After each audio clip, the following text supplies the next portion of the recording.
Alhamdulillahi Rabbil Alamin. Wassalatu wassalamu ala ashrafil anbiya'i wal mursalin Sayyiduna wa maulana Muhammadin wa ala alihi wa sahbihi ajma'in. Amma ba'du.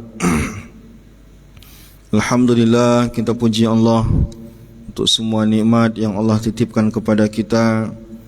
Mudah-mudahan mampu kita gunakan dengan baik untuk mendekatkan diri kepada Allah Subhanahu wa taala.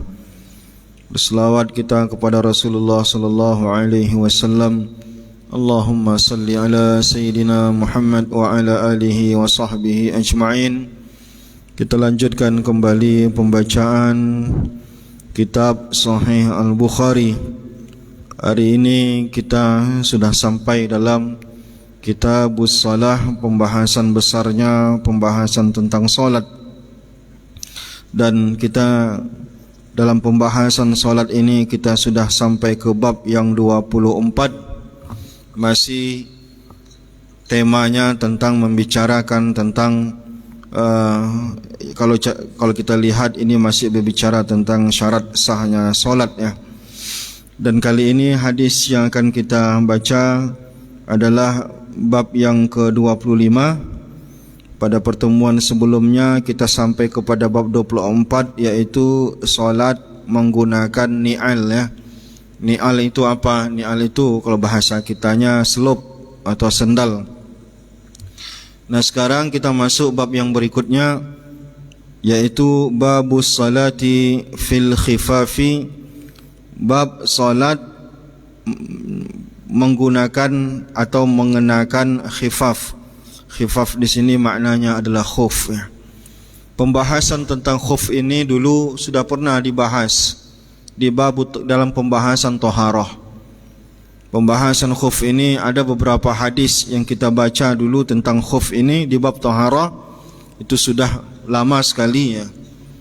Yaitu solat menggunakan semacam jenisnya, bentuknya seperti kaos kaki yang terbuat dari kulit ya. Kalau kaos kaki kita terbuat dari kain sehingga nembus air, sedangkan khuf itu dia terbuat dari kulit atau yang sejenisnya sehingga dia tidak menembus air ke kaki, dipakai di kaki.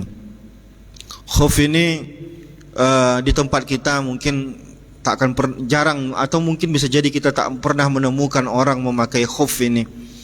Tapi bagi orang-orang Arab yang di tempat mereka ada musim dingin dan sebagainya, itu mereka menggunakan khuf ya.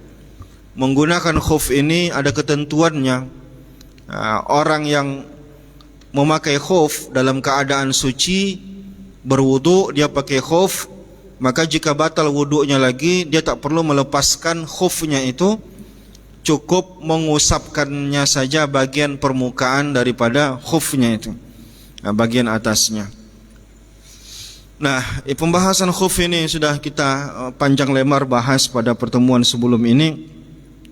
Nah, hadis ini pengulangan lagi menjelaskan, atau Imam Bukhari ingin menerangkan kepada kita bahwa salah satu pakaian yang bisa dikenakan dalam salat itu adalah khuf ya. Walaupun ini sudah dibahas dulu, ini dibahas sekali lagi. Hadis 387. Haddatsana Adamu. Imam Bukhari mendapatkan hadis ini dari gurunya Adam. Qala, ia mengatakan, haddatsana Syu'bah anil A'mash. Qala sami'tu Ibrahim. Al-A'mash mengatakan, aku mendengar Ibrahim yuhaddisu an Hammam bin Al-Haris, bercerita tentang Hammam bin Al-Haris. Hammam bin Haris nama orang ya. Hammam bin Haris ini qala mengatakan, ra'aitu Jarir ibn Abdillah, aku melihat seseorang bernama Jarir bin Abdullah. Jarir bin Abdullah. Jadi Hammam bin Haris melihat Jarir bin Abdullah ngapain? Bala summa tawad doa, buang air kecil lalu berwudu. buang air kecil lalu berwuduk normal ya. Karena buang air kecil termasuk yang membatalkan wuduk, dan biasanya orang lumrah sebelum berwuduk itu dia buang air terlebih dahulu. Wa masaha ala khuffaihi. Masalahnya di sini yang terkena di dalam bab ini, ketika berwuduk itu Jarir bin Abdullah cuma mengusap khufnya. Padahal wuduk itu bagian kaki itu bukan diusap tapi dibasuh. Tapi sahabat Jarir bin Abdullah ini dia mengenakan khuf, tidak membasuh, tidak membuka khufnya. Ketika basuhan kaki dia cukupkan untuk mengusap pada bagian permukaan saja. Summa qama fa shalla. Setelah itu, setelah selesai dia mengusapkan khufnya, maka dia solat.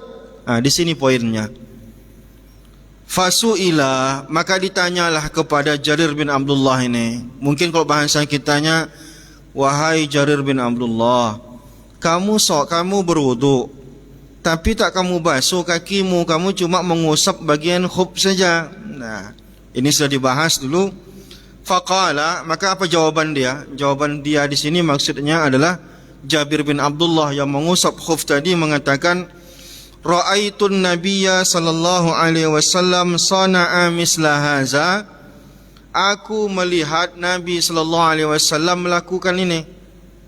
Jadi landasan dia karena dia pernah melihat Nabi melakukan itu. Melakukan itu maksudnya apa? Rasulullah ketika wudu cukup mengusap khuf lalu solat menggunakan khuf. Jadi intinya apakah sah solat menggunakan khuf atau tidak? Intinya itu. Dan jawabannya di sini berarti takdirnya adalah sah solat menggunakan khuf. Qala Ibrahim fakana yu'jibuhum, berkata Ibrahim, fakana yu'jibuhum, jawaban daripada Jarir bin Abdullah ini membuat mereka heran. Lianna Jariran kana min akhiri man aslama, karena Jarir termasuk orang yang di akhir-akhir masuk Islam. Nah, jadi tadi kalau di sini kita lihat di Fathul Bari, ya, Ibnu Hajar menerangkan bahwa Jarir bin Abdullah ini Islam setelah turun ayat terakhir surat Al-Maidah, ya, menunjukkan bahwa apa yang dilakukan oleh Jarir bin Abdullah ini adalah hukum yang termasuk hukum terakhir. Maksud hukum terakhir apa? Tidak mungkin ini dinasakh. Nah, karena hukum itu bisa jadi direvisi oleh Allah ataupun dicontohkan oleh Rasulullah revisinya, tapi masalah ini tidak mungkin revisian, tak mungkin direvisi karena ini terjadi di akhir-akhir masa Rasulullah. Nah, ada yang mengatakan bahwa ya setelah turunnya ayat wudu di situ kan tidak ada menerangkan tentang khuf. Tapi ayat wudu ini turun sebelum peristiwa Jarir bin Abdullah melihat Rasulullah salat menggunakan khuf. Karena Jarir bin Abdullah ini adalah orang yang akhir-akhir masuk Islam, berarti hukum ini adalah hukum yang terakhir. Dalam artian bahwa hukum salat menggunakan khuf ini masyru', artinya disyariatkan sampai kapanpun itu boleh untuk dilakukan karena tidak ada revisi setelahnya. Nah, jadi inilah yang diinginkan oleh Imam Bukhari dalam bab ini. Dia ingin menjelaskan kepada kita salat menggunakan khuf itu sah. Saya bacakan satu hadis lagi di bab yang sama. Haddatsana Ishaq bin Nusr. Imam Bukhari mendapatkan hadis yang lain dari gurunya yang lain bernama Ishaq bin Nusr. Qala haddatsana Abu Usamah anil A'mash an Muslim an Masruq anil Mughirah bin Syu'bah. Sahabat Al-Mughirah bin Syu'bah qala mengatakan, wadda'tun nabiyya, aku mempersiapkan wudu untuk Nabi. Jadi sahabat itu berkhidmat kepada Nabi, Di antara bentuk khidmatnya adalah mereka menyediakan air wudhu ketika Nabi ingin berwudhu, membawakan air dan segala macam. Karena kondisinya mungkin sangat jauh berbeda dari kita. Karena di kita mungkin wudhu itu mudah, di masjid ada air segala macam. Kalau yang kita bayangkan di zaman Rasulullah, orang harus menyediakan air secara khusus untuk itu. Lalu kata dia, famasaha ala khuffaihi, Rasulullah mengusap khuf, kedua khufnya. Jadi Rasulullah pakai khuf, wasalla. Setelah itu Rasulullah salat. Artinya salat mengenakan khuf. Nah, jadi ada dua hadis yang dipakai oleh Imam Bukhari untuk menegaskan salat menggunakan khuf itu sah. Hadis yang pertama lebih mutaakhir. Karena apa? Karena hadis yang pertama diriwayatkan oleh Jarir yang merupakan orang yang terakhir masuk Islam, di akhir-akhir masuk Islam. Kalau dia di akhir-akhir masuk Islam, berarti kejadian itu dia melihatnya di akhir-akhir hayatnya Rasulullah. Nah, kalau di akhir hayat Rasulullah, berarti besar kemungkinan tidak direvisi hukum itu, sehingga hukum itu terus berlaku sampai kapanpun. Wallahu a'lam bishawab. Fadhil farasatis.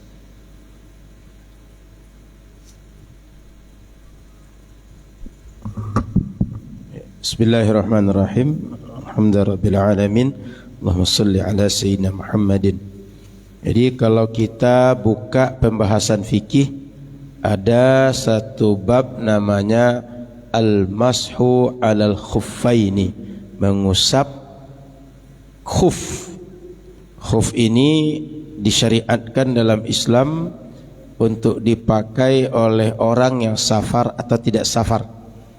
Sehingga ketika dia berwudu dia memakai khuf dalam keadaan berwudu, bila batal wudu, setelah itu dia enggak perlu buka khufnya, tapi cukup usap khuf saja.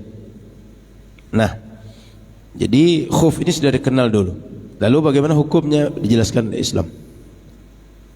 Yang kedua poinnya adalah ketika surat Al-Maidah menjelaskan tentang tata cara wudu, ya ayyuhalladzina amanu idza qumtum ilas shalah faghsilu wujuhakum wa aydiyakum ilal marafiq wamsahu bi ru'usikum wa arjulakum ilal ka'baini. Ada yang membaca wa arjulakum itu dengan wa arjulikum dengan kasrah, sehingga atafnya arjulikum itu kepada wamsahu bi ru'usikum. Maka maknanya adalah usaplah kepala kalian dan usaplah kaki kalian. Sehingga ilmu qiraat, kalau Bapak Ibu dengar hari ini ada qiraat sab'ah, qiraat asyarah, dilombakan di MTQ, atau ada orang belajar qiraat sab'ah dan seterusnya. Bila kita dalami ilmu itu sampai menjadi seorang mujtahid, di antara pengaruhnya adalah pengaruh hukum. Apa hukum berwudu kita setelah basuh kepala? Apakah kaki itu dibasuh dengan air atau cukup diusap? Qiraat tadi menjelaskan keduanya.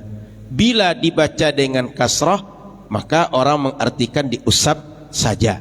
Kalau dibaca dengan fathah, maka caranya dibasuh dengan air. Kenapa? Karena atafnya adalah waghsilu wujuhakum, basuh muka kalian, basuh tangan kalian, kaki juga dibasuh dengan air. Maka beda pendapat ulama, bukan karena satu ambil dalil, yang lain tidak ambil dalil. Tapi kenapa? Dalilnya sama, qiraatnya beda, jadi beda hukum. Dalilnya sama, tapi beda dalam memahami maksud dari dalil, beda hukum yang diistimbat. Maka para sahabat, para jamaah dimuliakan Allah, jangan mudah terpedaya bahwa terjadi perbedaan pendapat di antara ulama karena sebagian mengambil dalil, yang lain tidak berdalil. Bukan karena itu. Semua ulama berdalil karena tidak sah hukum Islam kecuali istinadnya kepada sumber atau sandarannya kepada sumber-sumber hukum Islam. Sumber hukum Islam yang utama Al-Quran dan Sunnah. Jadi nggak legal hukum Islam kalau nggak bersumber dari sumber-sumber hukum Islam. Sehingga kalau ada orang mengatakan bahwa ketika terjadi perbedaan pendapat kita ikut dalil, seakan yang tidak sama dengan dalil yang kita yakini nggak berasal dari dalil, berasal dari dalil. Cuma pemahaman dalam satu dalil ulama berbeda. Ngerti ya? Maka Bapak Ibu jangan mudah terpedaya dengan kalimat ikut dalil atau menyelisihi dalil. Yang kedua, yang ketiga, hadis ini ceritanya sahabat Jarir. Sahabat Jarir ini kalau kita tengok dalam riwayat yang lain tentang masalah ini yang meriwayatkan dari beliau itu 60 orang para ulama di zaman Nabi sallallahu alaihi wasallam dan setelahnya. Artinya riwayat ini banyak yang menceritakan setelah Jarir. Sehingga argumentasi dengan hadis Jarir ini argumentasi yang bisa diterima. Kalau orang banyak yang berargumentasi dengan itu berarti argumentasinya bisa dipakai. Argumentasinya layak untuk dijadikan argumen. Yang keempat, cerita tentang Jabir ini, hadis yang kedua dibaca Hanafi tadi, ini sudah dibahas, sudah diceritakan Imam Bukhari pada pembahasan Kitabus Shalah, Kitabul Wudu, tentang Kitabul Wudu. Hadis di sini lebih ringkas. Kalau kita tengok dalam Kitabul Wudu lebih panjang. Saya bacakan redaksinya. Annahu an Rasulillah sallallahu alaihi wasallam annahu kharaja li hajati. Waktu itu Rasul menunaikan hajat. Fa atba'ahu al-Mughirah bi idawatin fiha. Lalu Mughirah mengikuti Nabi dengan tempat menampung air. Fasabba alaihi. Lalu ketika Rasul wudu, sahabat yang mengikut tadi menuangkan air untuk Rasul. Fasabba alaihi hina faragha min hajatih. Setelah Nabi selesai buang hajat. Fatawadda, selesai buang hajat Nabi wudu. Wa masaha 'alal khuffain. Rasul setelah selesai buang hajat wudu, tapi wudunya ini di ujung dengan mengusap kedua khuf beliau. Tidak buka khuf lalu basuh kaki. Berarti cerita di sini wadda'tun Nabi, saya wudukan Nabi, maknanya saya temani Nabi berwudu lalu saya tuangkan air saat itu agar Nabi mudah berwudu. Maka hadis Nabi ini banyak. Untuk memahami hadis Nabi kadang kita perlu membuka banyak hadis Nabi yang lain supaya kisah yang ringkas dijelaskan oleh hadis yang mengungkap lebih panjang. Oleh karena itu bila kita buka kitab hadis, jangan cukup memahami satu hadis lalu beristimbat lalu putuskan hukumnya begini begitu. Tidak, mesti buka satu hadis lalu buka kitab hadis yang lain dalam perkara yang satu tema. Jadi ini kita belum buka Sahih Muslim, baru Sahih Bukhari, tapi menceritakannya pada bab yang berbeda. Bab menjelaskan tentang salat, bab menjelaskan tentang wudu. Redaksinya 2. Ini kelebihan Imam Bukhari. Kenapa? Beliau ingin menyampaikan pesan yang berbeda. Kemudian Bapak Ibu yang dirahmati Allah, poin yang kelima. Hadis ini diceritakan oleh Jarir dan dilakukan oleh Jarir setelah turunnya keterangan cara berwudu surat Al-Maidah ayat 6. Dalam surah Al-Maidah dijelaskan cara wudu itu kalau kaki dibasuh, tapi Jarir dia usap. Itu artinya Al-Maidah hukumnya berlaku, hukum Jarir juga berlaku. Kalaulah hukum Jarir ini tak berlaku, otomatis Al-Maidah saja yang diamalkan, atau orang tak lagi memandang Jarir ini. Tapi rupanya Jarir masih melakukan, dan katanya Rasul sallallahu alaihi wasallam dilihatnya setelah turun surah Al-Maidah. Berarti Rasul mengamalkan kedua cara. Oleh karena itu ada kalanya kita basuh kaki dengan membasuh, ada kalanya dengan usap khuf. Maka ada pembahasan itu dalam kitab fikih. Lalu pembahasan itu karena dalam kitab fikih ingin kita membahas lebih detail, mesti kita buka kitab fikih. Tidak cukup dengan hadis yang satu ini saja. Itu yang bisa saya sampaikan. Silakan asatidz yang lain. Betul. Boleh. Bismillahirrahmanirrahim. Assalamualaikum warahmatullahi wabarakatuh. Waalaikumsalam. Alhamdulillah, wassalatu wassalamu ala rasulillah wa ala alihi wa ashabihi wa mawalah. Para asatidz, para ahibba, tadi bab yang ke-25 sudah dibacakan oleh Ustaz Hanafi dan juga sudah disyarah oleh beliau dan kemudian Ustaz Al-Nauf. Saya bacakan bab yang ke-26. Bab idza lam yutimma as-sujud. Bab jika seseorang tidak menyempurnakan sujud.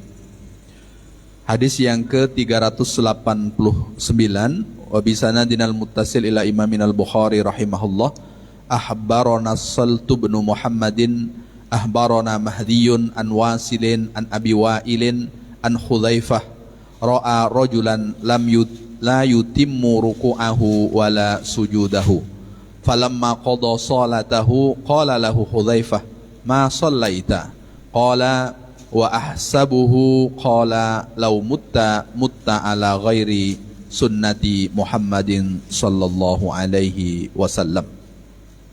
Hadis yang ke-389 ini hadisnya kata Imam Bukhari menceritakan kepada kami Salt bin Muhammad, lalu kemudian mengabarkan kepada kami Mahdi dari Wasil dari Abi Wa'il dari Hudzaifah.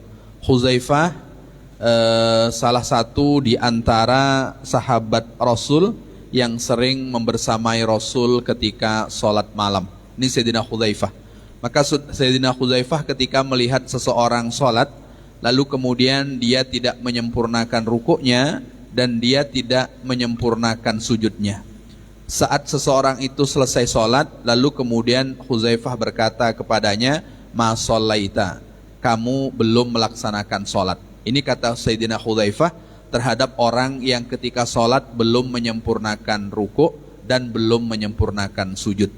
Lalu kemudian aku mengira bahwa Hudzaifah berkata kepada orang tadi, lau mutta ala ghairi sunnati Muhammadin sallallahu alaihi wasallam.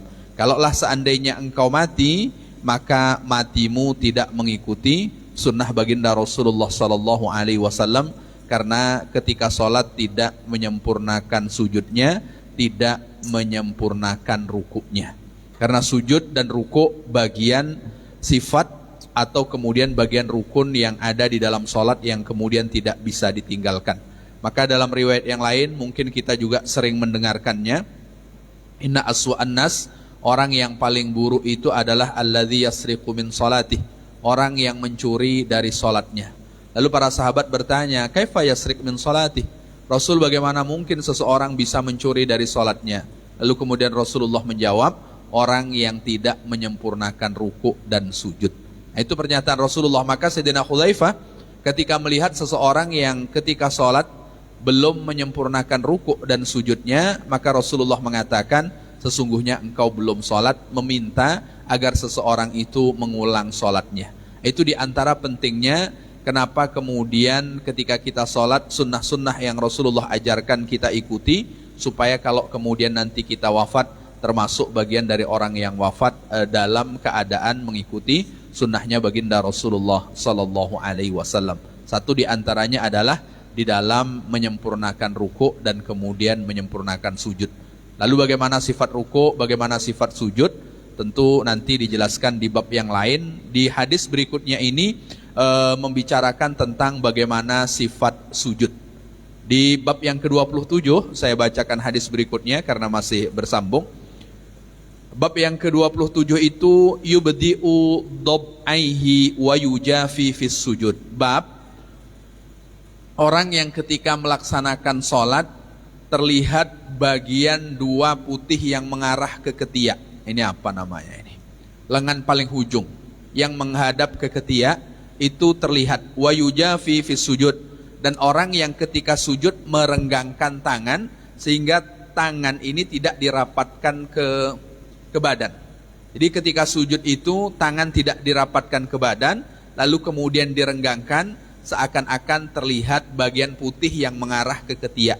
Dan ini menunjukkan bahwa bagian putih yang mengarah ke ketiak itu bukan bagian dari aurat. Karena sebelumnya membicarakan tentang satrul aurah, menutup aurat. Maka kita bacakan hadis yang ke-390.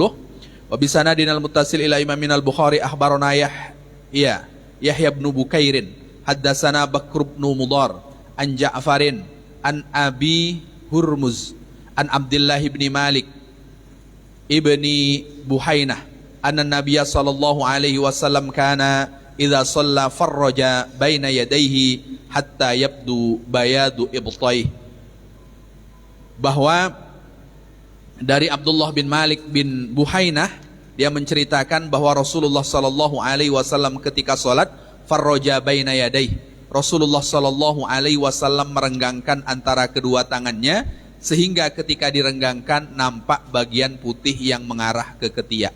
Itu terkait dengan sifat sujudnya baginda Rasulullah sallallahu alaihi wasallam. Maka ketika seseorang itu sujud, tangan itu tidak dirapatkan ke badan, tapi kemudian tangan itu direnggangkan. Kalau tangan itu direnggangkan, seandainya orang mengenakan pakaian yang lengannya itu lengan pendek, maka terlihat bagian putih yang mengarah ke ketiak. Maka sujud itu bukan dengan menempelkan kedua tangan ke badan, bukan pula dengan menempelkan lengan tangan itu ke lantai. Jadi sujud itu tidak menempelkan lengan ke lantai, mohon maaf, seperti anjing ketika merunduk atau apa, tapi kemudian diangkat, dan ketika diangkat maka posisi tangan tidak dirapatkan ke badan, tidak dirapatkan ke badan. Lalu kemudian di antara sifat sujud bahwa tidak menempelkan perut ke paha.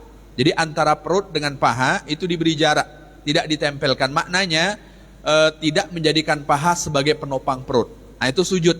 Begitu juga tangan itu direnggangkan antara tangan dan kemudian badan. Itu di antara sifat sujud yang kemudian dibicarakan di hadis yang ke-399. Wa qala Lais haddatsani Ja'far bin Rubai'ah nahwah. Kata Lais bercerita kepadaku Ja'far bin Rubai'ah juga seperti hadis dari Abdullah bin Malik bin Buhainah terkait dengan melihat baginda Rasulullah sallallahu alaihi wasallam ketika sujud bahwa beliau merenggangkan tangannya sehingga terlihat bagian arah putih yang mengarah ke ketiak. Itu terkait dengan sifat sujudnya baginda Rasulullah sallallahu alaihi wasallam pada bab yang ke-27. Di bab yang ke-26 itu membicarakan tentang orang yang tidak menyempurnakan sujudnya. Wallahu a'lam. Para asatiz yang ingin menambah dipersilahkan. Fadhil Rani. Cukup baca hadis Rani. Saya baca. Kita lanjutkan hadis berikutnya.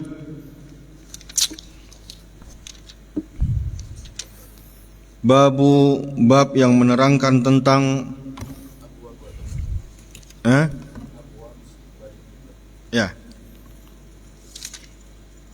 bab yang menerangkan fadli istiqbalil qiblati, keutamaan menghadap kiblat. Yastaqbilu bi atrafi rijlaihi, dengan cara menghadapkan atraf rijlai. Atraf rijlai itu ujung-ujung jari kaki. Ujung-ujung jari kaki ditekukkan ke depan, itu yang dimaksud. Saat kita sujud, ujung jari ditekuk, telapak kaki kita itu ujung jarinya menghadap ke kiblat. Nah, qalahu Abu Humaid, ini yang dikatakan oleh Abu Humaid dari Nabi sallallahu alaihi wasallam. Hadis 391. Tapi kita fokus judulnya adalah keutamaan menghadap kiblat ya. Jadi sahibul kiblat, orang yang masih berkiblat sama dengan kita, berarti dia muslim ya. Ya, hati-hati dengan orang-orang ini, mereka punya hak. Haddatsana Amru Ibnu Abbas. Imam Bukhari mendapatkan hadis ini dari Amru Ibnu Abbas.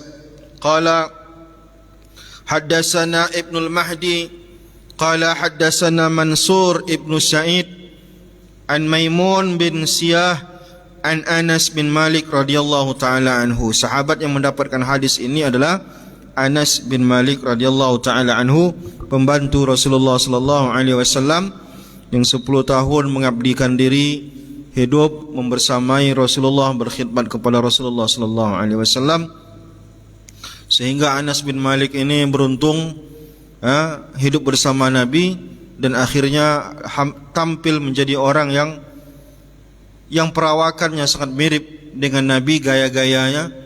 Dan juga Anas bin Malik ini termasuk salah satu sahabat yang paling banyak meriwayatkan hadis dari Rasulullah sallallahu alaihi wasallam.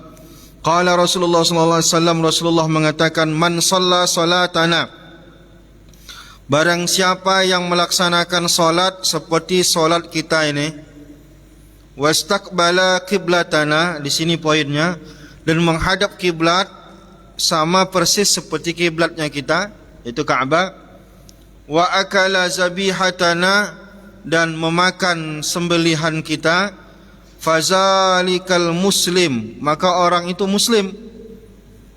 Jadi Rasulullah berusaha memuslimkan orang sekarang berusaha mengkafirkan orang lain.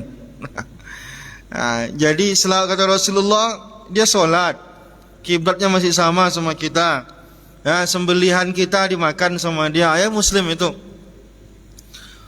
Allazi lahu zimmatullah, yang dia memiliki perlindungan dari Allah Subhanahu wa taala, wa zimmatu rasulih, dan dia juga mendapatkan perlindungan dari Rasulullah sallallahu alaihi wasallam. Artinya orang muslim ini punya hak-hak khusus. Mereka mendapatkan jaminan hidup, jaminan dari Allah dan juga Rasulnya. Fala tukhfiru, janganlah kalian mendurhakai Allah Subhanahu wa taala fi zimmatihi, dalam jaminan orang yang tadi menghadap kiblat itu. Maksudnya kalau ada orang masih satu kiblat sama kita, dia muslim, maka hak-haknya kita penuhi, jangan sakiti mereka. Kalau kita sakiti mereka, maka kita termasuk orang yang durhaka kepada Allah. Karena Allah sayang kepada makhluknya, terutama jika makhluknya itu adalah makhluk yang mukmin. Apa ciri orang masih satu iman dengan kita? Dia masih satu kiblat dengan kita, berarti satu iman dengan kita. Dia masih menghadap Ka'bah untuk solat dan segala macam, dia masih satu iman dengan kita. Maka darahnya, jiwanya dijamin oleh Allah Subhanahu wa taala. Haddatsana Nu'aim, hadis berikutnya diriwayatkan Imam Bukhari mendapatkan hadis dari Nu'aim. Qala haddatsana Ibnu Mubarak, dia mendapatkan hadis ini dari Ibnu Mubarak an Humaid At-Tawil an Anas bin Malik radhiyallahu taala anhu, mendapatkan hadis dari Anas bin Malik, orang yang sama tadi sebelumnya sudah kita bicarakan. Anas bin Malik ini mendapat satu doa yang luar biasa. Rasulullah mendoakan semoga Allah memperpanjang umurnya dan memperbanyak hartanya dan anaknya, dan semuanya dikabulkan oleh Allah Subhanahu wa taala. Tercatat, kalau tak salah saya, 40-an anak daripada Anas bin Malik ini. Dan Anas bin Malik ini punya kebunnya ini sering sekali berbuah. Kalau orang misalkan panen sekali setahun, dia bisa jadi 2 kali setahun panen. Luar biasa, dan umurnya sangat panjang sekali. Semua doa Rasulullah kepada dia dikabulkan oleh Allah Subhanahu wa taala. Qala Rasulullah sallallahu alaihi wasallam, Rasulullah sallallahu alaihi wasallam bersabda, umirtu, aku diperintahkan, an uqatilan nas, memerangi manusia. Ini jangan salah menerjemahkannya, perlu dibaca syarahnya. Kalau tidak nanti semua orang kafir kita bunuh, nanti jadi teroris kita. Umirtu an uqatilan nas hatta yaqulu la ilaha illallah, aku diperintahkan memerangi semua orang sehingga mereka membaca la ilaha illallah. Banyak muncul teroris gara-gara hadis ini dimakan mentah-mentah. Asal nampaknya orang kafir, halal darahnya. Nampak kafir, halal darahnya. Hadis ini adalah berbicara tentang ahlu Makkah. Orang yang diperangi, ahlu Makkah yang diperangi.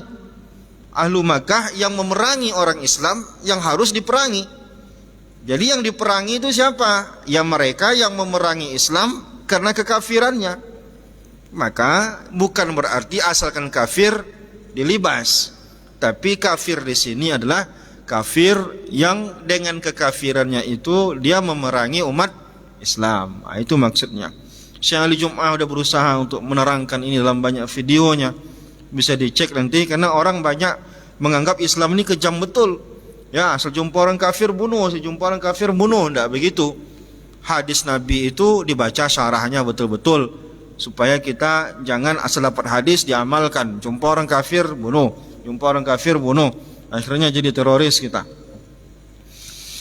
Faiza qaluha wa sallau wa salatana, apabila mereka sudah mengucapkan la ilaha illallah, berarti kan ada iman di diri dia. Nah, man qala la ilaha illallah dakhala al-jannah. Inilah bukti bahwa iman orang yang mengucapkan la ilaha illallah berarti dirinya ada iman. Karena Rasulullah mengatakan barang siapa yang mengucapkan la ilaha illallah tapi dengan syarat ya tidak mati dalam keadaan kafir, maka orang ini pasti masuk surga. Itu pula jaminan, berarti jaminan dia surga itu kenapa? Karena ucapan la ilaha illallah itu bukti iman. Bukti iman seseorang ya antara dia dengan Allah lah ya. Kalau kita kadang ada juga orang ucapin la ilaha illallah berbohong, itu lain cerita. Tapi ketulusan orang bilang la ilaha illallah itu adalah iman. Nah, maka kalau orang udah mengucapkan la ilaha illallah, maka dia pasti nanti ujung-ujungnya masuk surga. Tapi apakah langsung masuk surga? Wallahu a'lam. Nanti iman la ilaha illallah saja tidak cukup. Tentu ada amal ibadah, ada hal-hal yang akan dipertimbangkan, yang akan ditimbang baik dan buruk dia. Bisa jadi dia pernah ngucapin la ilaha illallah sampai mati dia iman, tapi jahatnya banyak, ya tentu dia akan masuk surga. Tapi sebelum masuk surga tentu dia harus mempertanggungjawabkan banyak perbuatan buruknya, kan begitu. Nah, artinya di sini Rasulullah ingin nyatakan kepada kita, ucapan la ilaha illallah itu adalah bukti keimanan. Fa iza qaluha, apabila mereka sudah membaca la ilaha illallah, wasallau salatana, salat seperti salatnya kita, wastaqbalu qiblatana, di sini poinnya. Mereka juga menghadap kiblat seperti kiblatnya kita. Kemana kiblat kita? Ka'bah, mereka juga Ka'bah. Tapi kalau kiblat mereka nanti misalkan kemana gitu, ya kiblat mereka udah ke Eropa pula larinya, ya tentu berbeda sama kita. Tapi masih satu kiblat yang diajarkan Rasulullah. Apa kiblatnya? Ya, di awal-awal dulu 16 bulan kiblat itu menghadap ke Baitul Maqdis, lalu kemudian dinasakh, lalu kemudian beralih kiblat ke Makkah Mukarramah, ke Ka'bah. Maka sampai hari kiamat itulah kiblat yang diakui dalam agama kita. Maka orang yang salat menghadap kiblatnya Ka'bah seperti yang diajarkan Rasulullah, itu jamin iman seseorang. Wazabahu bizabihatana, mereka menyembelih hewan dengan cara kita.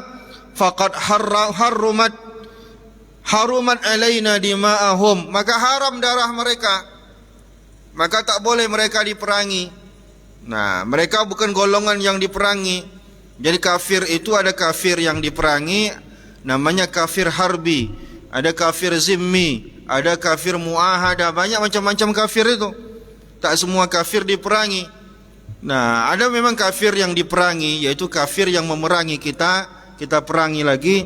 Ada juga kafir zimmi, orang kafir yang hidup dalam naungan negara Islam, orang-orang Islam, mereka dijamin keselamatannya. Ada juga kafir muahada, yaitu orang kafir yang sudah punya perjanjian bahwa tidak saling memerangi satu sama lain, banyak macamnya. Maka Rasulullah SAW menyusun konstitusi negara agar orang Islam, agar orang kafir hidup di negeri orang Islam bisa berdampingan dengan baik, yang kita kenal dengan Piagam Madinah. Piagam Madinah itu luar biasa kalau dibaca. Selesailah konsep toleransi yang sudah disusun oleh Rasulullah, bagaimana menjamin hidup orang Islam berdampingan dengan orang kafir dengan baik, bahwa orang kafir punya jaminan untuk beribadah, untuk hidup dengan selamat, aman, nyaman. Nah, jadi tidak ada alasan bahwa orang Islam ini tidak memiliki toleransi hidup berdampingan. Rasulullah sendiri ketika mendirikan negeri Madinah, negara Islam di Madinah, maka konstitusi yang disusun Rasulullah banyak berbicara tentang kehidupan berdampingan berbeda agama. Luar biasa itu ya. Wa amwaluhum illa bihaqqiha, kecuali ada alasan yang hak. Wa hisabuhum 'ala Allah, dan balasan mereka ya serahkan kepada Allah Subhanahu wa taala. Di hadis yang lain, Imam Bukhari mendapatkan hadis dari Ibnu Abi Maryam, akhbarana Yahya haddatsana Humaid haddatsana Anas. Hadis ini dari Nabi sallallahu alaihi wasallam, yang meriwayatkan juga Anas bin Malik dari Nabi sallallahu alaihi wasallam. Wa qala Ali ibn Abdullah, berkata Ali ibn Abdullah, maksudnya adalah Ibnu Madini, haddatsana Khalid bin Haris qala haddatsana Humaid qala sa'ala Maimun bin Siyah Anas bin Malik, laki-laki Anas bin Malik. Jadi nama-nama ini kenapa kita baca juga? Karena zikrus salihin tanzilur rahmah, menyebut-nyebut nama orang soleh ini dapat menurunkan rahmat dari Allah Subhanahu wa taala. Walaupun tak kenal kita, apa yang Ustaz sebut-sebut nama orang tadi, tak ada satu pun yang kami kenal nama Pak.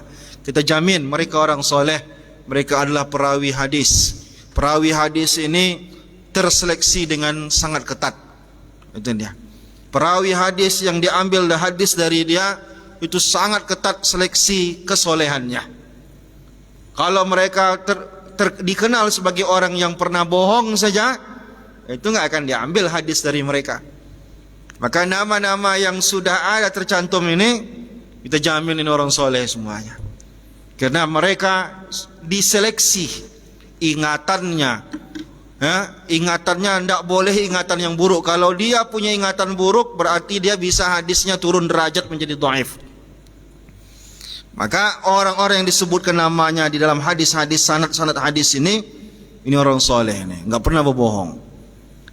Mereka bukan orang yang suka membohongi ayam. Kur. Dipikir datang ayam, pikirnya ada makanan, itu pun bukan kebiasaan mereka. Bukan orang biasa berbohong. Jadi nama orang soleh ini jangan bosan untuk nyebut-nyebutnya. Kita sebut-sebut nama orang soleh, turun rahmat dari Allah Subhanahu wa taala.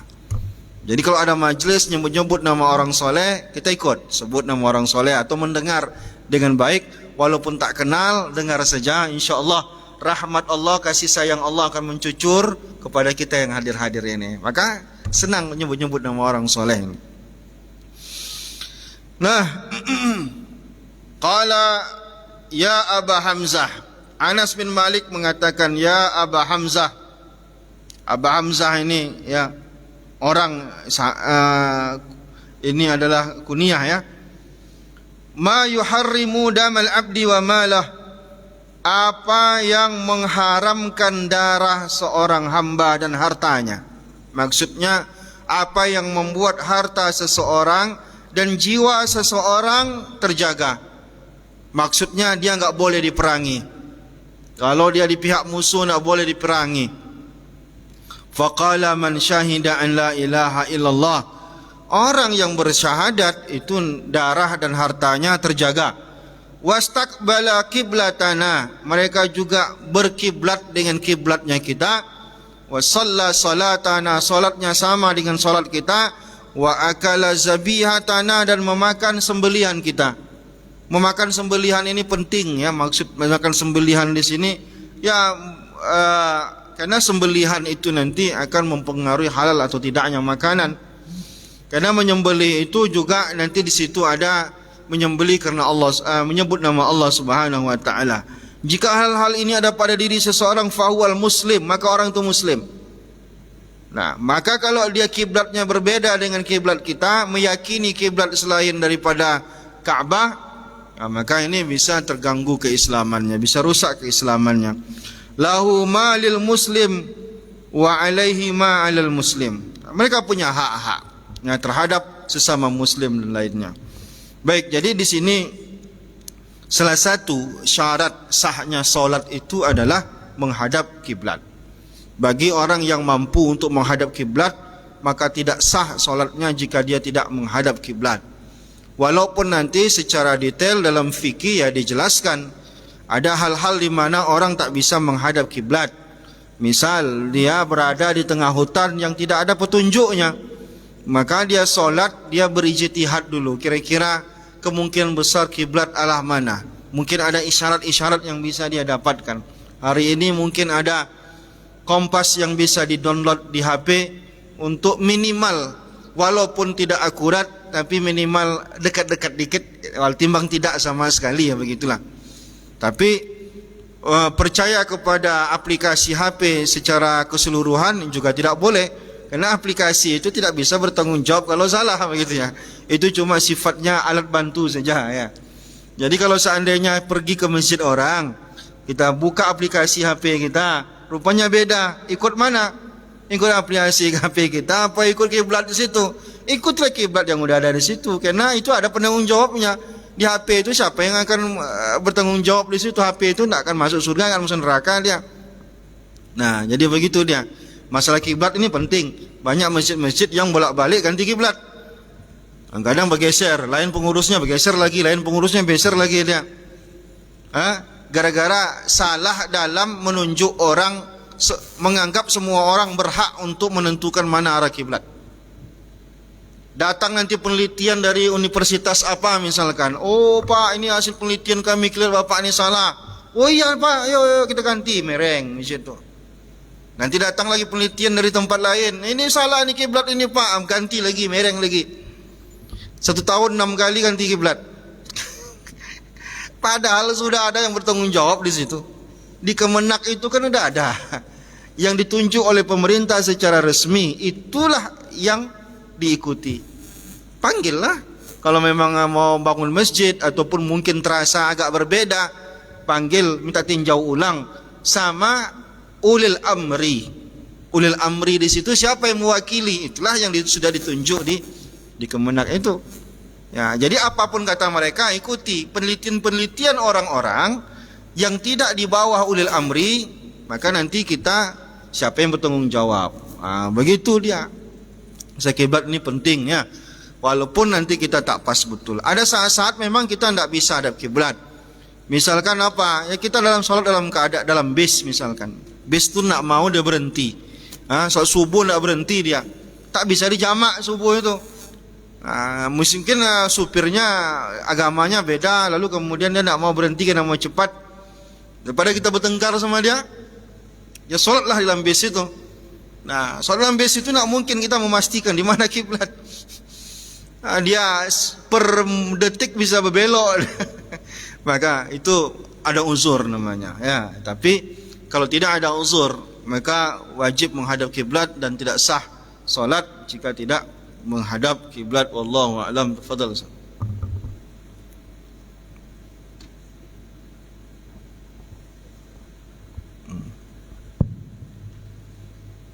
Baik, tadi sudah dibacakan oleh Ustadz Hanafi terkait dengan fadlu istiqbalil kiblah, keistimewaan menghadap kiblat. Di bahasa yang disebutkan adalah kiblat. Kiblat itu bukan salah satu di antara 4 arah, timur, barat, lalu kemudian utara dan selatan. Maka di bab yang ke-29 itu babnya babu kiblati ahlil madinati wa ahli syami wal masrik. Bab kiblatnya penduduk Madinah, penduduk Sam, dan kemudian wal masyrik. Masyrik itu orang-orang yang di bagian timur. Laisa fil masriki wala fil maghribi kiblatun. Jadi kiblat itu tidak terletak di timur, tidak pula terletak di barat. Liqaulin Nabi sallallahu alaihi wasallam, karena sabda baginda Rasulullah sallallahu alaihi wasallam, la tastaqbilu al-qiblata bi ghaitin aw baulin. Janganlah kalian menghadap kiblat ketika kalian buang air besar atau kemudian buang air kecil. Jadi yang tidak diperbolehkan itu menghadap kiblat ketika kita buang air kecil atau kemudian ketika kita buang air besar. Karena ini membicarakan tentang keistimewaan arah kiblat.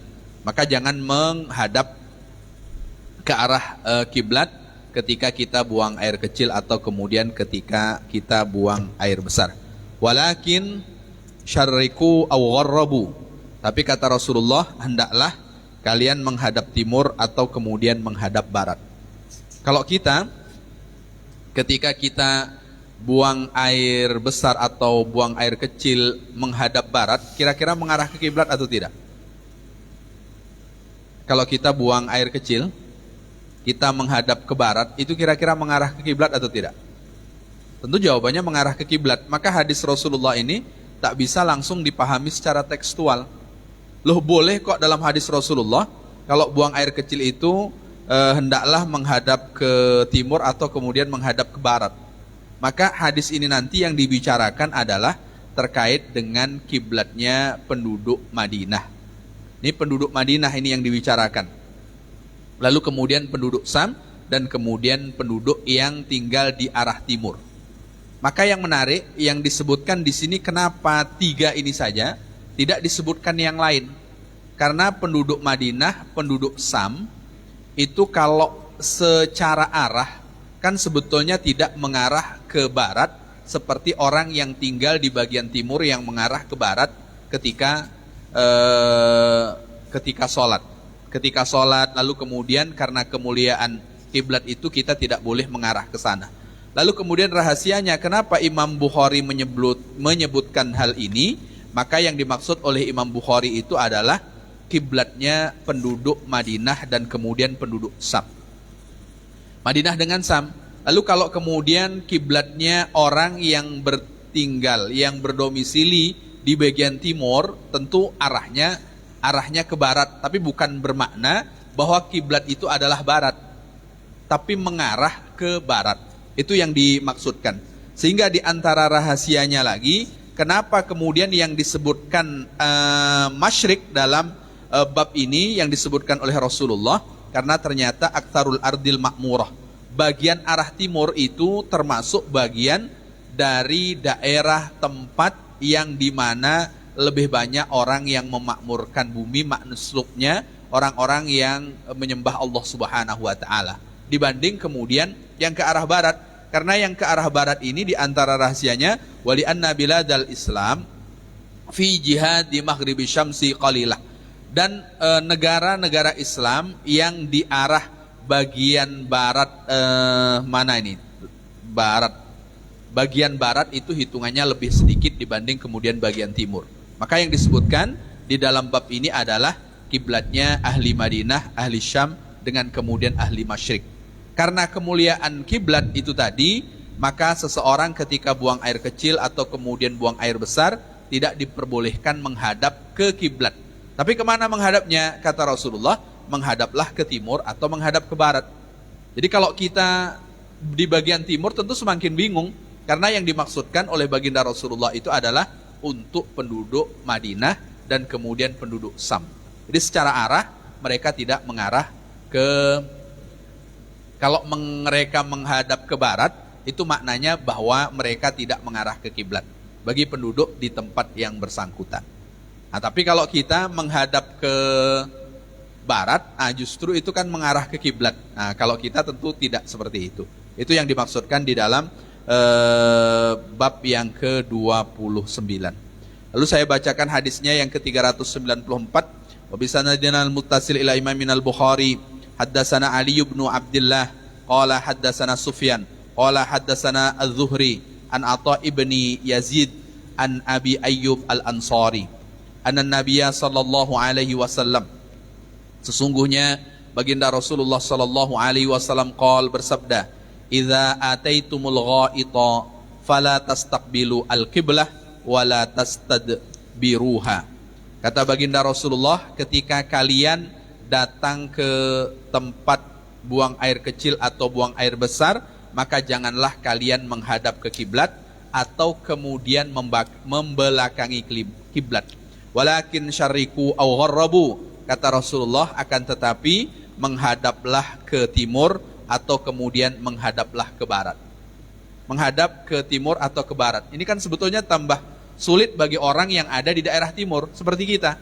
Kita kalau masuk toilet atau kemudian kita pergi ke apa namanya, kalau di kampung jamban ya. Jamban atau apa itu. Lah ketika kita masuk, maka pesan baginda Rasulullah Sallallahu Alaihi Wasallam jangan menghadap ke kiblat dan jangan pula membelakangi kiblat, tetapi mengarahlah ke timur atau ke barat. Kalau kita mengarah ke barat atau ke timur, berarti kan kita posisinya dua, antara membelakangi kiblat atau kemudian menghadap kiblat. Itu saja. Maka yang dimaksud ini adalah untuk penduduk ahli Madinah dan kemudian ahli Syam. Itu yang perlu dipahami. Qala Abu Ayyub faqadimna Syam, pada waktu itu kami datang ke Syam, fawajadna marahid, lalu kemudian kami menjumpai tempat-tempat buang air kecil atau kemudian buang air besar, buniyat kibalal kiblah, pada waktu itu dibangun dengan cara menghadap ke kiblat. Jadi makanya kita yang akan buat rumah, maka satu di antara yang diperhatikan adalah letak posisi kloset kita mengarah kemana. Meskipun nanti perbedaan ulama itu tentang ketika di dinding atau kemudian tidak, tapi alangkah baiknya kita tidak mengarahkan ke arah kiblat atau kemudian membelakangi kiblat. Lalu kemudian fanan harifu wa nastaghfirullah ta'ala. Lalu kemudian pada waktu itu apa makna nan harifu ini? Berpaling ya. Kemudian kami berpaling dan kemudian kami meminta ampun kepada Allah Subhanahu wa taala. Maknanya kalau sudah berada di tempat yang dimana kloset itu menghadap kiblat atau kemudian membelakanginya, maka berpalinglah. Artinya kita merubah posisi kita saja. Setelah itu kemudian meminta ampun kepada Allah Subhanahu wa taala. Itu yang diceritakan oleh Abu Ayyub Al-Ansari terkait dengan mengingat pesan baginda Rasulullah Sallallahu Alaihi Wasallam ketika seseorang ingin buang air kecil atau kemudian buang air besar. Kalau kita masuk ke hotel atau kemudian di tempat yang tempat itu kebetulan posisi klosetnya menghadap kiblat atau kemudian membelakangi kiblat, antara dua itu, maka rubahlah posisi kita. Setelah itu kemudian kita baru minta ampun kepada Allah Subhanahu wa taala kalau ingin mencontoh Abu Ayyub Al-Ansari radhiyallahu anhu. Mungkin itu yang saya bacakan terkait dengan hadis yang ke-394. Mungkin ada keterangan yang lain dari para asatidz. Ustaz Roni akan menambah hadis berikutnya.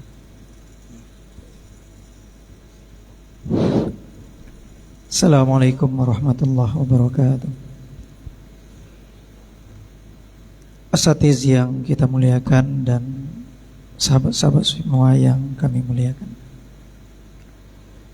Dalam hadis yang dibacakan guru kita tadi sudah jelas bahwa hadis itu kadang kita tak bisa tekstual langsung, perlu mengkaji sarahnya. Ada nanti asbabul urutnya, ke siapa, untuk siapa, siapa mukhatab, siapa yang dituju kamu di sana oleh Rasulullah. Nampaknya dalam hadis ini khusus seperti tadi penduduk Madinah. Dan kita akan nambahkan sedikit yang sebelumnya. Ada hadis-hadis sebelumnya tadi, hadis ke berapa? Tentang tidak sempurna ruku', ma shallaita, kamu tak sholat karena tidak sempurna rukuknya. Ya, tidak sempurna rukuknya, maka disebut kamu tidak sholat. Maka dalam hal ini ada dua pendapat setidaknya. Di antaranya mengatakan sholat tidak sah dengan kalimat masollaita, tidak sempurna, tidak sah sholat. Maka dalam hal ini karena seseorang itu tidak menyempurnakan ruku atau bahasa lainnya tidak tumak nina, maka tidak dianggap sah, ya, karena terkhusus ulama mazhab Syafi'i menganggap tumak nina itu adalah fardu atau rukun sholat. Kalau tak dilakukan rusak satu rukun, maka rusaklah semuanya. Tapi untuk sebagai wawasan, ada yang mengatakan kalimat masollaita itu solat tetap sah, cuman tidak sempurna. Solatnya tak sempurna. Ibaratnya orang dapat 100, mungkin kita dapat 60, 70 ya. Tidak maksimal. Ya. Maka oleh ulama ini menganggap di antaranya mazhab Abi Hanifah menganggap bahwa tumak nina itu sunnah, tak wajib. Nah, ini kembali kita sampaikan bahwa satu teks itu saja hadisnya sama, tapi pengambilan hukum berbeda. Ma shallaita, satu mengatakan tak sah solat, yang satu mengatakan tak sempurna solat. Tak sah dengan tak sempurna beda, ya. Padahal hadisnya sama, hadisnya Sahih Bukhari, teks itu juga, tapi dua pendapat. Gimana kita mengatakan harus begini? Maka sebagian orang mengambil tumak ninani sunnah sesuai pemahaman mazhab Abi Hanifah. Maka ada yang menjawab, ya, ada orang yang sholat cepat itu menjawab, tumak nina itu kan ada berpendapat sunnah, maka sahaja sholat yang cepat-cepat. Nah, ada orang sholat tarawih cepat, ada komentar kawan mengatakan sah sholatnya, kenapa sah? Ya, karena tumak nina menurut Imam mazhab Abi Hanifah itu sunnah. Berarti kalau dia cepat kan tumak ninanya yang bermasalah. Kalau tumak nina masalah, kalau sunnah kan tidak merusak sholat. Ini sekedar wawasan. Yang kita pakai mayoritas di Indonesia adalah mazhab Syafi'i. Maka tumak nina adalah wajib, fardu, rukun solat. Maka solat masolaita di sini kita pakai tidak sah solat. Maka kita jangan cepat-cepat, ya. Maka tumak nina itu ketika ruku di antaranya, ketika i'tidal di antaranya, ketika sujud di antaranya. Ketika berdiri tak disebut, karena berdiri itu ada wajib baca Al-Fatihah. Ini di antara. Yang kedua, yang selanjutnya yaitunya tentang hadis, ya, siapa yang mengucapkan, ya, apa tadi? Man shalla sholatana wastaqbala kiblatana. Orang yang solat akan solat kami dan menghadap kiblat kami. Sebenarnya ini udah cukup dengan man sholatana, karena orang yang sholat biasanya menghadap kiblat, wajib menghadap kiblat, kecuali dalam hal-hal dalam mazhab Syafi'i dalam sholat sunnah, ya, di atas kendaraan, ketika dalam perjalanan, ya. Nah, itu yang boleh tidak di antaranya. Maka siapa yang solat kami ini berarti dia menghadap kiblat. Lalu kenapa diulang wastaqbala kiblatana? Lalu dia menghadap kiblat kami. Ini menunjukkan pentingnya masalah kiblat. Maka di antara hadis tadi menghadapkan jari-jarinya ke kiblat. Ya. Dalam fikih Syafi'i ini sunnah. Sunnah ketika solat itu jari telapak kaki kita tuh mengarah ke kiblat, jangan nyimpang. Kalau begini sah solat. Ya, yang paling wajib itu dada. Dada mesti menghadap kiblat. Kalau dada berpaling dari kiblat tak sah solat. Tapi kalau dada wajah ini makruh dalam hukum fikih. Bukan disuruh, tapi hukumnya tidak membatalkan solat, makruh. Kita menghadap kiblat lalu wajah kita miring sedikit, ini tetap sah solat. Tapi kalau dada tak bisa. Ya, tapi kaki itu juga ini tidak wajib, telapak kaki tadi. Tapi bagusnya menghadapkan ujung-ujung jari kaki itu ke arah kiblat. Dan dalam hadis yang sudah berlalu tadi ada juga kalimat hatta yaqulu la ilaha illallah.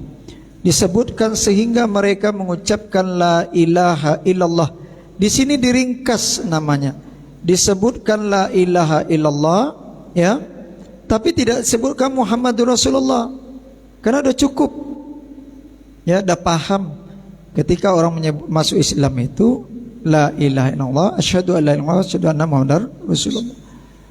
Sama dengan ada istilah dalam kitab Fathul Bari, ketika seorang saya membaca alhamdu dalam solat, itu bukan alhamdu saja, maknanya surah Al-Fatihah. Maka hadis itu ada Nabi membaca alhamdulillahi rabbil alamin.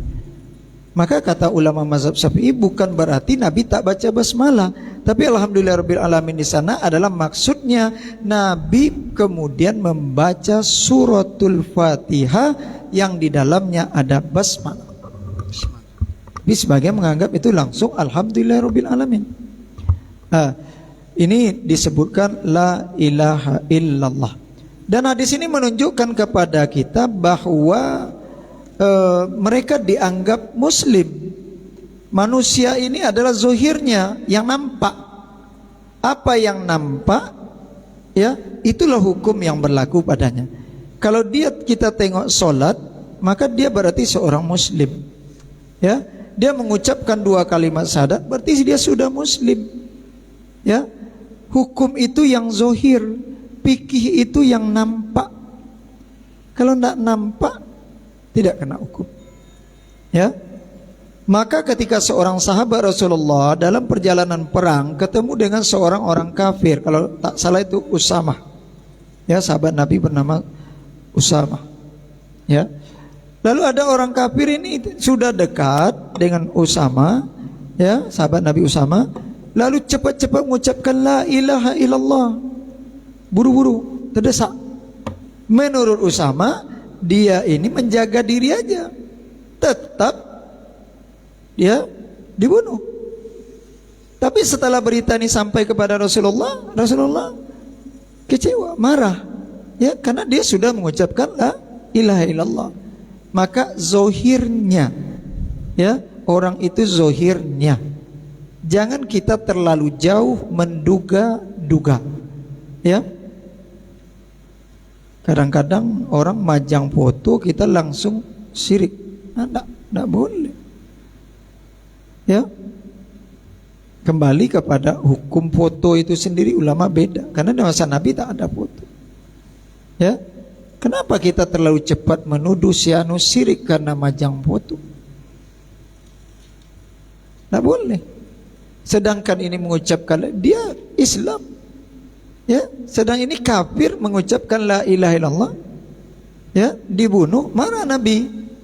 Berarti Nabi sudah menganggap dia sudah muslim. Biarlah tersalah, kata ulama, dalam menilai orang kafir. Sebenarnya kita anggap muslim karena nampak pribadinya sehari-hari, kita menganggap dia muslim, padahal sebenarnya dia kafir. Biarlah tersalah 99 orang daripada salah kita 1 orang yang muslim, kita anggap dia adalah kafir. Kita nilai dia adalah sudah kafir, sudah musyrik. Wallahu a'lam bishawab. Assalamualaikum warahmatullahi wabarakatuh. Waalaikumsalam warahmatullahi wabarakatuh. Kalimat terakhirnya mantap itu. Kita menilai orang zahir, ya. Zahirnya yang kita nilai. Kita tengok dia seperti muslim, ya kita katakan dia muslim. Batinnya, aslinya, hakikatnya, itu urusan dia dengan Allah Subhanahu wa taala. Kita tak punya hak untuk menilai batin ataupun hakikat seseorang. Yang jangan kalau kita menebak hatinya, salah tebak. Kalau zahir salah tebak, dosa kita. Kalau zahir, ya zahirnya yang kita hukum jelas dia. Ada bukti bahwa kita menghukumkan dia seperti itu.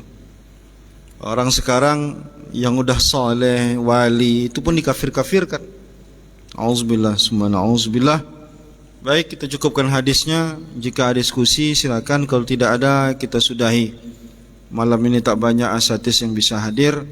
Sa'anof tadi izin cepat karena beliau ada keperluan. Jika ada yang diskusi saya persilakan, kalau tidak ada kita sudahi. Silakan Pak. Waalaikumsalam warahmatullahi.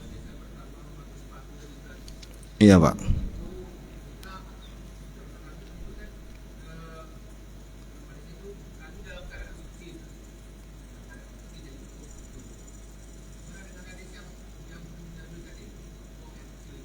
Baik, jadi begini. Syarat orang itu sah pemakaian khufnya di saat memakainya tadi itu dia dalam keadaan suci. Oke, misalkan bapak ada wudhu nih, lalu bapak pakai khuf, sah. Setelah nanti berselang waktu batal wuduk Bapak, apakah harus dilepaskan dulu khufnya? Tidak. Cukup nanti diusap saja pada wuduk ke berikutnya. Jadi pada Bapak batal wuduk Bapak, mau buang air, terkentut segala macam, wuduk lagi, apakah harus lepas khuf? Tidak. Itulah tadi dijelaskan, cukup diusap saja. Nah, diusapkan itu basahkan tangan, usapkan. Beda dengan basuh, basuh dialirkan air. Nah, begitu Pak ya.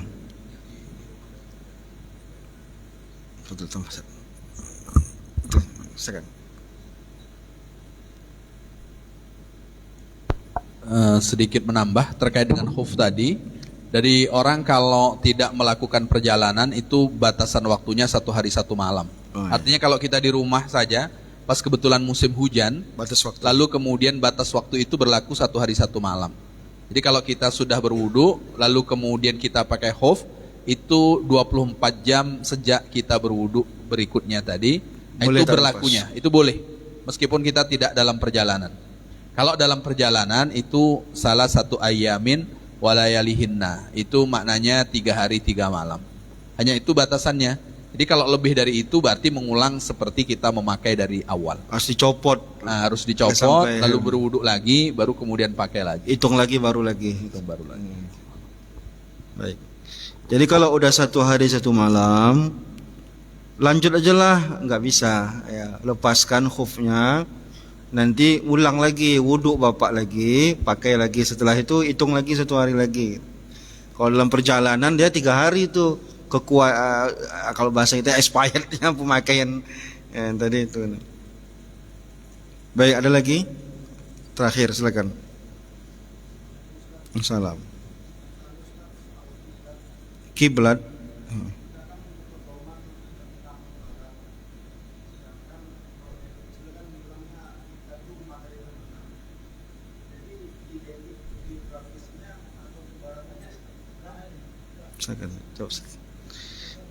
Jadi begini ya, saya wallahu a'lam ya, masalah arah mata angin dijadikan pedoman kiblat ya.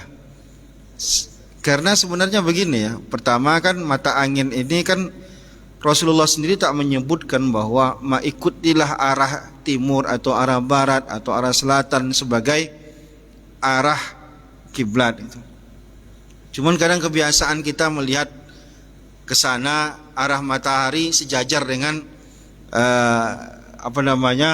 kiblat apa gitu ya. Tapi pastinya pastinya kiblat itu ilmunya bukan ilmu mata angin. Ilmunya ilmu falak dia. Ilmu falak itulah yang ilmu falak itu kalau bahasa kitanya ilmu apa ya? Astronomi atau apa? Dia membahas tentang perbintangan, termasuk yang dia bahas adalah tata letak bumi, sehingga nanti yang menentukan awal bulan masuk atau hendaknya mereka, yang menentukan arah kiblat pun mereka. Jadi alat ukur mereka apakah mata angin? Tidak mata angin sebagai alat ukurnya. Nah, jadi ilmu untuk bisa menentukan itu ada ilmu tersendiri. Dia bukan ikut mata angin di sini berarti disitulah kiblat, enggak. Cuman kadang kita kebiasaan misalkan kesananya apa nih? Barat misalkan. Sehingga ketika kita tersesat di tengah jalan, mungkin inilah pedoman yang paling memungkinkan untuk kita ikut. Itu bagus. Mungkin itulah yang paling memungkinkan untuk kita ikuti. Karena selama hari ini biasanya hadapnya ke sana. Tapi pastinya tidak begitu cara menentukannya. Cara menentukan pastinya dari mana? Ya tentu saja harus ada ilmu falak, ilmu yang khusus mengkaji masalah itu. Dan orang-orang yang di Kemenak itu adalah orang-orang yang udah menguasai itu, sehingga mereka punya alat ukur sendiri. Sekarang kan udah canggih nih, udah ada alat ukur tersendiri dan segala macam, di mana dia menarik titik koordinatnya, lalu nanti dia bisa dapat itu. Wallahu a'lam, kalau kita memang tidak ada ilmu di situ. Ya, Terjawab atau ada salah jawab? Ah. Ah. Hmm.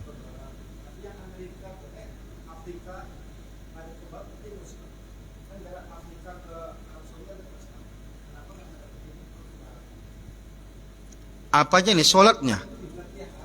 Kiblatnya itu tadi seperti saya katakan, dari manapun dia masalahnya bukan timur atau barat masalahnya.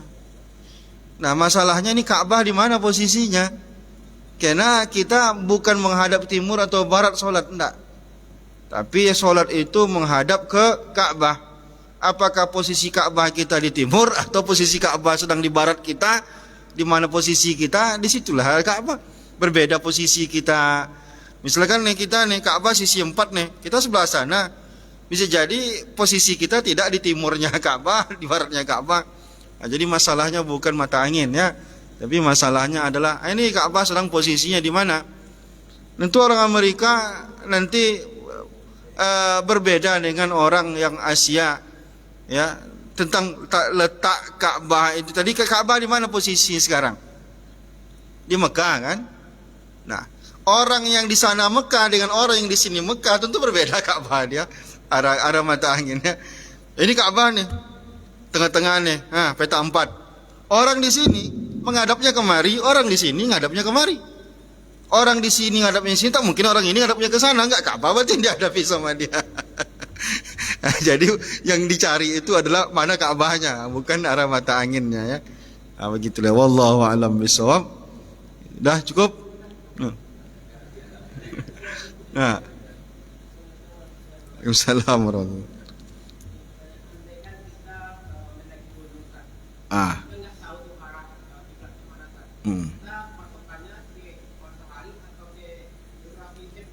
wabarakatuh. Terus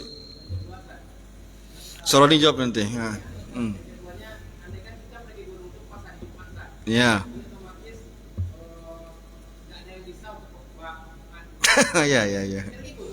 Berapa orang yang naik gunung tuh? Enggak, saya nanya berapa orang yang naik gunung itu? Oke. Kampung di gunung tuh di kampung dia atau enggak? Ini berpengaruh nanti? Enggak. Oh, Gunung Merapi. Dia orang Riau, pergi ke Gunung Merapi. Oke. Siap. Oke. Jadi pertanyaannya apakah dia harus sholat Jumat atau enggak gitu?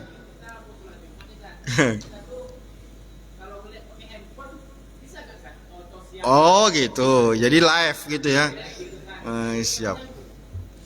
Jadi khotibnya di Mekah, dia dengarkan khutbah di Gunung Merapi. Baik, mohon dijawab Beroni. Beroni tolong jawab.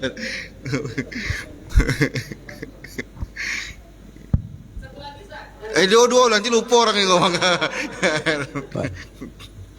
Sholat Jumat itu kan mustautin, bagi orang yang berdomisili, bukan orang yang safar. Jadi sholat Jumat itu wajib kepada siapa? Kepada orang yang berdomisili. Maknanya bukan orang yang safar. Kalau safar, maka statusnya tidak sama dengan orang yang berdomisili. Ketika mendaki ke Gunung Merapi berarti kan tidak sama. Statusnya kita kan sedang safar tuh kan. Kita sedang safar. Kalau ayah saya paling pantang perjalanan itu hari Jumat. Itu paling marah itu sejak kecil. Paling marah kalau seandainya melakukan perjalanan itu hari Jumat. Maka saran saya nanti kalau mendaki gunung lagi jangan hari Jumat. Itu saja. Jangan hari Jumat. Apalagi hari Jumatnya, sholat Jumatnya di atas gunung, lalu kemudian live streaming ke An-Nur umpamanya kan. Jadi khutbahnya dengarkan An-Nur, lalu kemudian pasang, lalu ikut sholatnya dengan An-Nur. Itu ya usahakan tidak hari Jumat. Kalau sedang safar, itu kan sholat Jumat statusnya sudah tidak wajib bagi orang yang safar. Yang wajib itu bagi orang yang mustautin, orang yang berdomisili. Maka kalau dekat dengan perkampungan ya turun dekat dengan perkampungan lalu kemudian sholat kalau mau sholat. Kan seperti itu. Seperti itu. Orang daki gunung itu enaknya apa sih? Enaknya cuma melihat matahari terbit dengan matahari terbenam. Itu pun sekejap. Kalau enak-enak betul tuh enak lah nampaknya kan. Kata dia enak. Enggak, kita kan pernah mendaki ke Bukit Sinai 2 kali kan.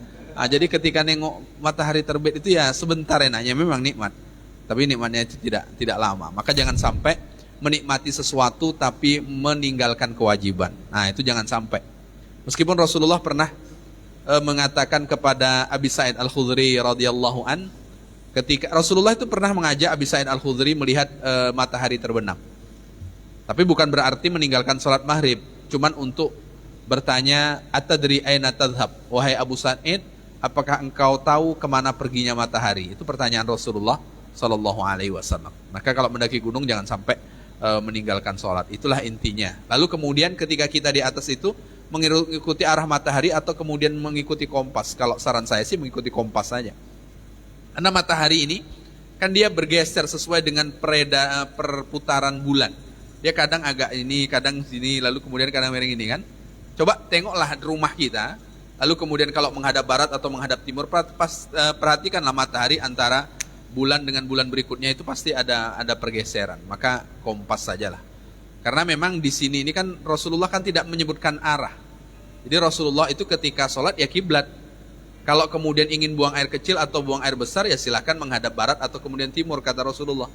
Karena memang posisinya itu untuk ahli Madinah dengan ahli Syam tadi. Wallahu a'lam. Itu mungkin sedikit dari saya. Baik. Silakan. Bunda mana nih? Bunda. Oke. Silakan. Oke. Biasanya mama anak. Iya. Selonjoran ngadep kiblat. Oh. Ini mama apa yang bunda nih? Oh, dia ada mama ada bunda soalnya. Veroni, mohon dijawab Veroni. Adab duduk boleh nggak? Adab duduk boleh nggak kita selonjor ke arah kiblat? Baik. Jadi pada dasarnya begini bang ya. Ini duduk di mana? Di rumah ya. Di masjid. Oke. Jadi begini ya. Ini kan babnya bukan bab halal haram, tapi ini babnya adalah bab layak tidak layak, bab adab atau tidak beradab. Jadi masalah layak atau tidak layak ini dia lebih banyak mengikut kepada uruf. Uruf itu apa? Apa yang dianggap orang baik atau apa yang dianggap orang tidak baik. Selonjor itu saja, maka hukum menentukan apa hukum selonjor depan orang, maka nanti beda tempatnya, beda adabnya, beda baik tidak baiknya, beda sopan atau santunnya. Orang Mesir kentut depan orang bagi dia tidak ada masalah, kentut aja dia.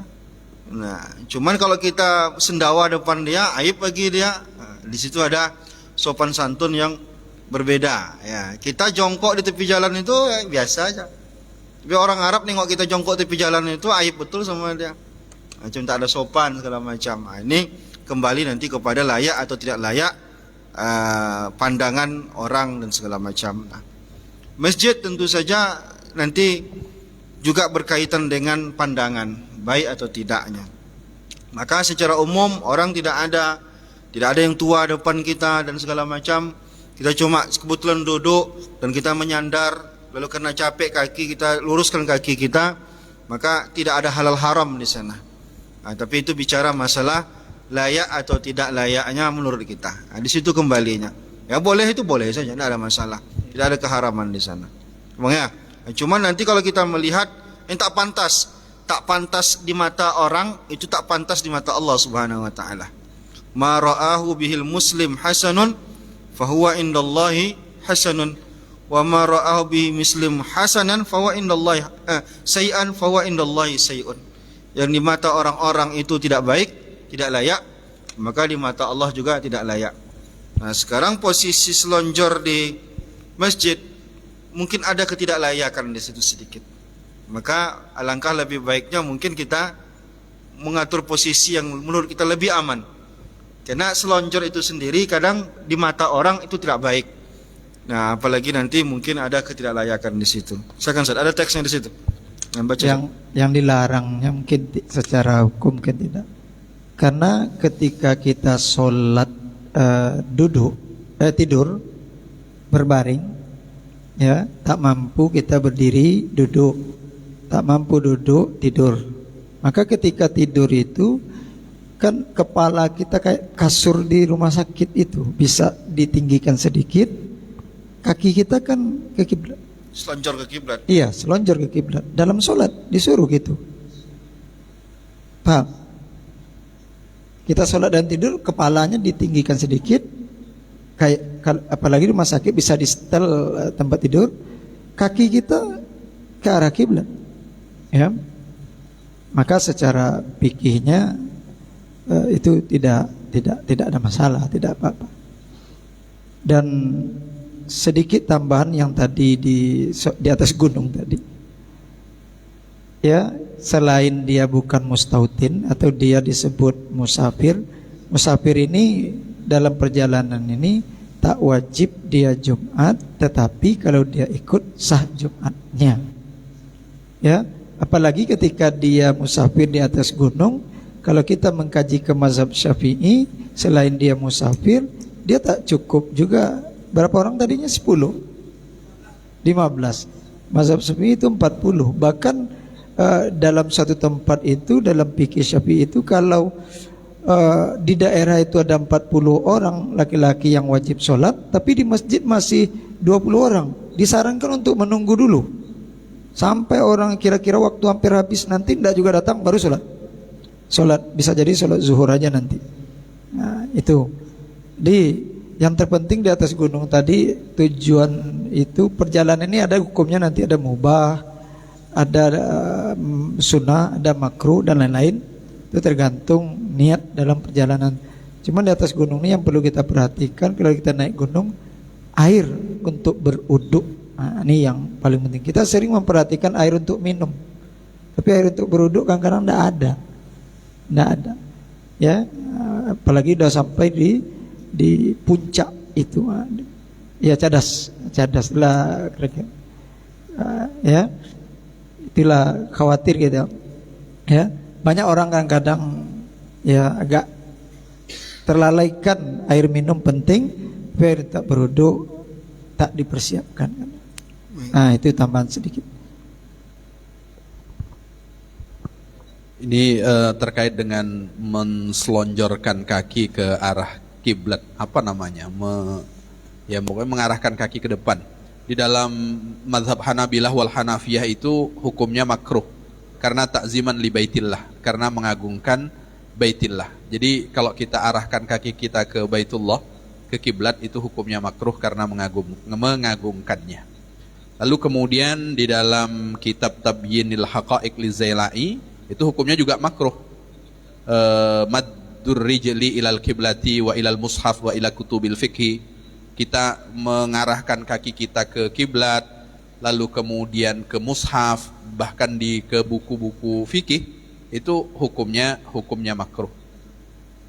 Dalam mazhab Syafi'i, Ibnu Hajar Al-Haytami dalam kitab Tuhfatul Muhtaj mengatakan bihormati, bahkan hukumnya sampai haram kalau mengarahkan ke mushaf. Jadi menyelonjorkan kaki lalu kemudian di depan kaki kita itu ada mushaf, itu hukumnya sampai pada haram.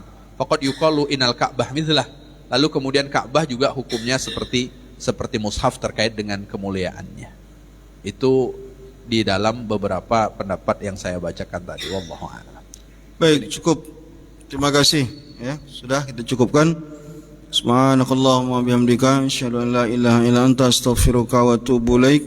Sallallahu rabbuna ala nuril mubin Ahmadal Mustafa sayyidil mursalin. Sallallahu rabbuna ala nuril mubin Ahmadal Mustafa sayyidil mursalin wa ala alihi wa sahbihi ajma'in wa ala alihi wa sahbihi ajma'in. Assalamualaikum warahmatullahi wabarakatuh.